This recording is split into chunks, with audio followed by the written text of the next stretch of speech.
What's up, everybody? Welcome to SLC Puck!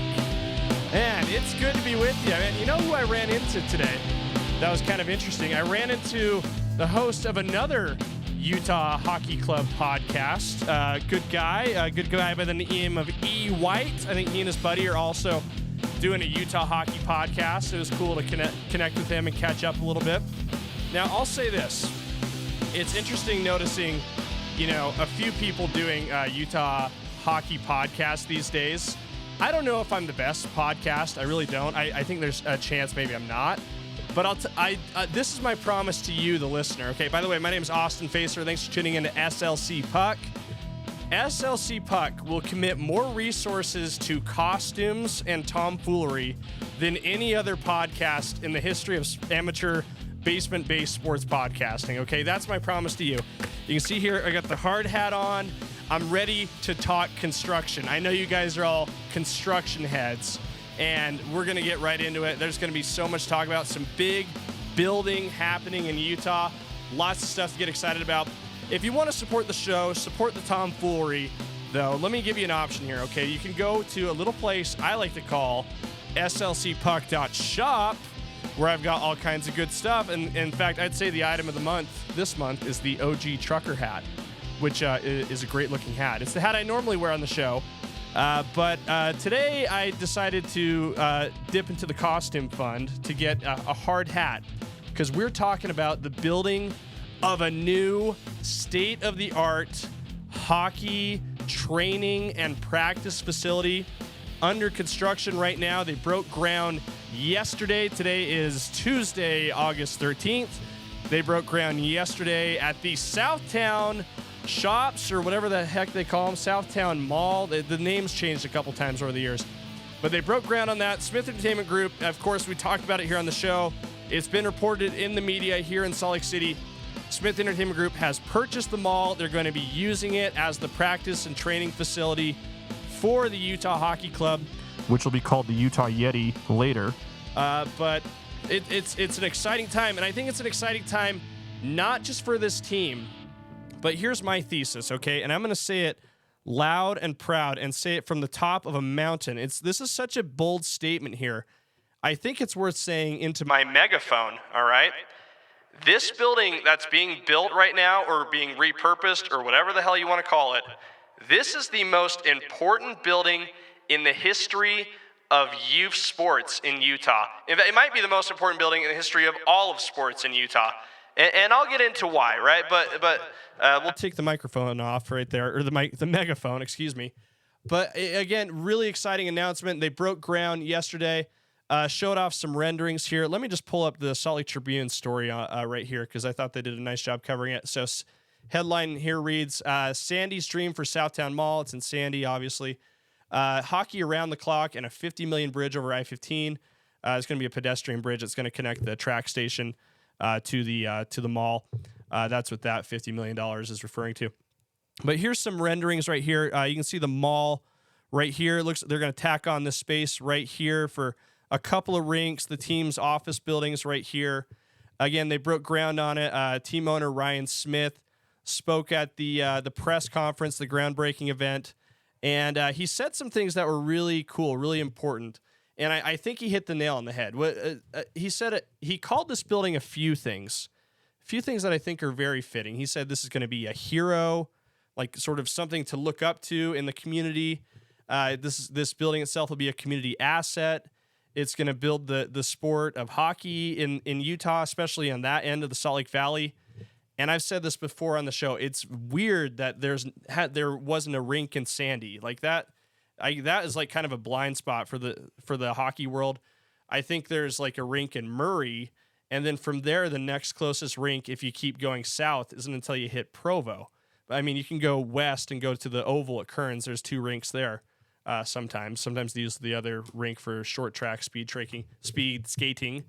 But again, it's been weird that they're like the center of the Salt Lake Valley's population is right there in Sandy, and it's going to be unbelievably explosive for the sport of hockey to have 2 rinks right there for all those people and all those kids to enjoy. They know it. Everybody knows it. It's huge. But again, Ryan Smith, I think, is someone really worth talking about right now, because to me, he was sort of the star of the press conference, and I tuned in and watched this. Again, what he was saying was huge. I think he understands what this means for hockey. I'm almost certain Ryan didn't grow up playing hockey, so it's interesting that he is aware so much of the roadblocks and the obstacles that stand in the way of making hockey bigger. Because here's really what you need to do to make hockey bigger is you need to have more ice time available for kids. That's really the biggest thing. We've talked so much on the show about my days growing up in the youth hockey scene in Utah. Driving to the rink is like a challenge in itself. It's not like, basketball practice at your local high school where you just go into like a gym, like where there's or any kind of basketball, place in Utah. You can go to like a church and play basketball, like pretty much on every block here in Utah. But if you want to play hockey, it's a little bit more of a challenge to get on the ice. And adding more rinks and more ice time is going to be huge for the sport. And I think we'll see the talent level that comes out of Utah increase pretty quickly and pretty dramatically. But again, Ryan, to me, there's so much to talk about this guy. I think now I'm not totally familiar with the entire ownership group that comprises the NHL. I don't know who the hell owns all these teams. I'm assuming like a bunch of, a lot of Canadian investors, a lot of guys who make their money.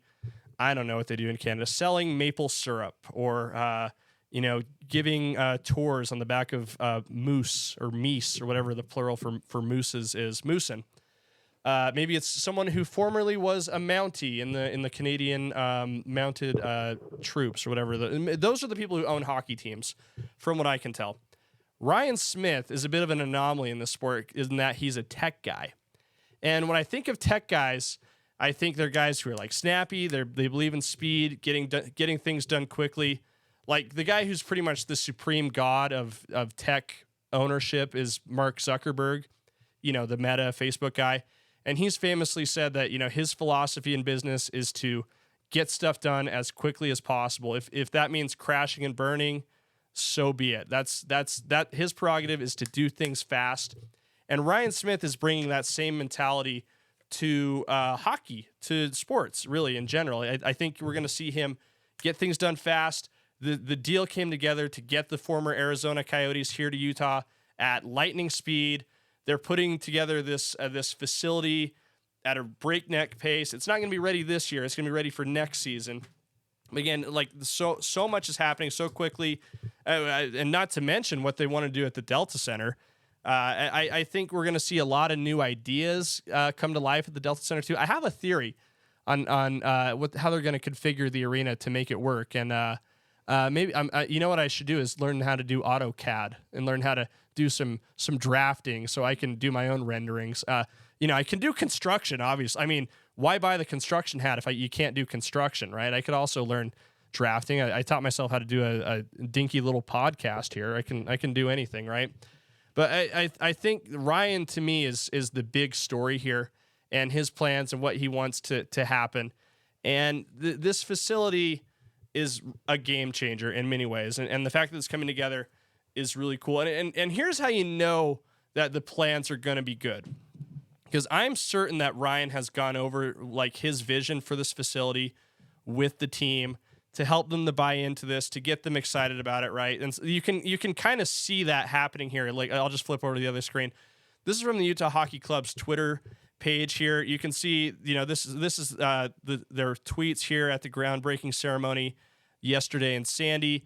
And here's a video of Ryan talking with Logan Krause, Nick Bugstad, Michael Carcone, and this is Chris Armstrong right here, who's the president of hockey operations. He's a buddy of Ryan Smith's. That's how he got that job.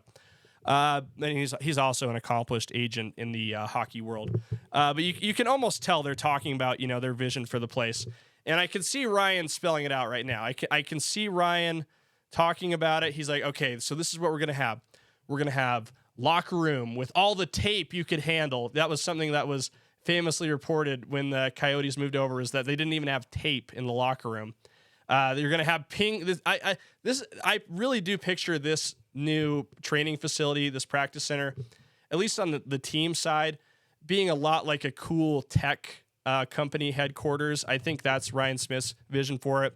So I'm envisioning ping pong tables, like a rock climbing wall, fridges full of, I don't know, what, soda or Gatorade, like, snacks like you would not believe, cozy couches, video games, a daycare for the players and their wives to hang out with, drop the kids off. They really want to make it a home. And I think that's a very interesting vision, and one I don't think you see a lot in sports. And maybe this is something that could set a model for future training facilities and practice centers for sports teams, is to really take that vision that you see like at I don't know, just imagine what you think the Facebook campus is like, or like the Apple campus, right? Very clean, very sort of easy to work at. I think that's kind of the vision for what they want to do with this training center. Obviously, I think they'll have a state-of-the-art weight room. The training area will be world-class, but it's going to be such a great tool to bring in free agent talent, to bring in new, exciting, big names to Utah, something that we're not used to here as sports fans in Utah. We're sort of used to living with the narrative that, well, there's nothing to do here in Utah, so that's why nobody wants to play for the Jazz, which is probably true to a certain degree, especially in the NBA. But I think in the NHL, I think guys really do care about where they work. Like, they care about the rink that they're at. Is the ice nice quality? Do they have everything they need to train? Are there places for their family to hang out? I think hockey players really care about those kinds of things, maybe in a way that like basketball players don't. And I think you'll really see that pay off, especially in years to come when this facility gets built, when they move in, when they get rolling. I think you're going to see the Utah Hockey Club do really well, and I think this facility is going to be right at the center of that. And again, just to get you a taste of how excited the players are, here's Nick Bugstad right here doing a little selfie video. Expressing his excitement over this. Let me just dial this up here. I'm a one-man producing machine. I don't know how I do it. Look at this here. Hey, Utah hockey fans. Nick Bugstad here with a hard hat on. My wife will be laughing at this because I'm not very handy or do much work around the. Hey, first of all, Nick, don't worry about it. Anybody can wear a hard hat. It's easy. You just go to Lowe's and you buy a hard hat for $13. You don't need to be handy. They'll just give it to you. Okay. Anyway, continuing. House, but appreciate you guys, all the support so far, and can't wait to get going here October 8th. This is a really exciting time, and we're truly grateful for your support so far. So we'll see you soon, and can't wait to see you. Bye. Here's the thing. I believe him when he says he's excited. I really do. I think the Utah Hockey, and Ryan Smith has talked about this too. He's like, you guys don't, he said this publicly facing in the press conference. He's like, you guys don't understand what's been happening behind the scenes. And I'm not saying I do. I'm not an insider at all. I don't really know what's going on, but I have some guesses just based on what I can put together from the media and what I would be doing if I was Ryan Smith in this situation. And my God, would I be a good sports team owner? But I think this facility is going to unlock so much potential for this team. But again, what Ryan said also holds true. Okay, he talked a little bit about what it means for the team, but really the bigger picture of the press conference was what this means for the community. And I think that's also just as big of a story. And I said this over the megaphone. I'll say it once more. This is the most important building, or this will be the most important building in the history of youth sports in Utah.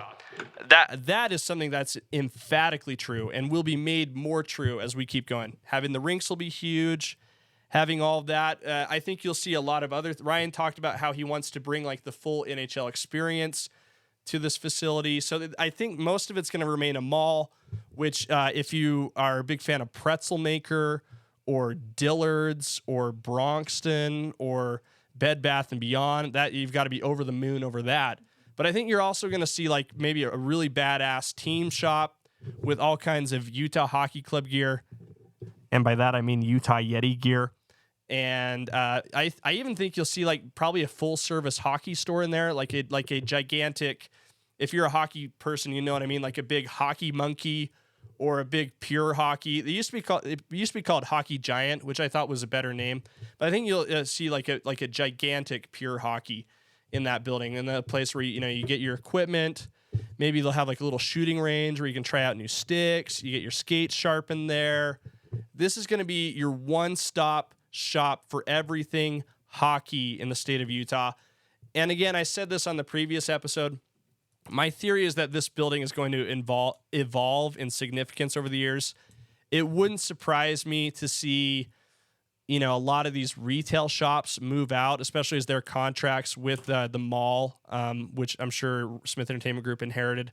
As you see these contracts expire, I bet you'll see Smith Entertainment Group choose to not renew a lot of them and make room for a co-tenant of the building.